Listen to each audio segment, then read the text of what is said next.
O benim milletimin yolunu sağlayacak. O benim de, o benim milletimin ancak. Çakma, kurban söyleyin ey inananlar. Sağlamanın kılabilir. Ne bu şiddet bu celal. Sana olmaz dökülen kanlarımız sonlayacak. Hakkıdır, hakkı yapan milletimin istiklal. Ben ezelden beridir. Hür yaşadım, hür yaşadım. Hangi çılgınlara zincir vurarakmış yaşarım. Kükremiz sel gibiyim ben dinçinler aşarım. Yurtlarım dağları enginliğe sığmaz taşarım.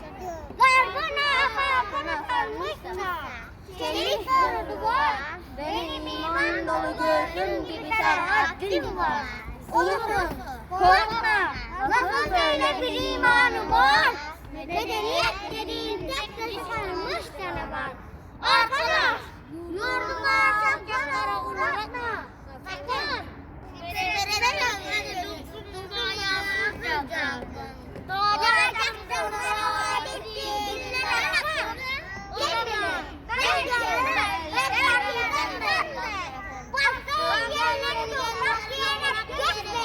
Tanrım, düşmanlarla binlerce kararlı yaparım.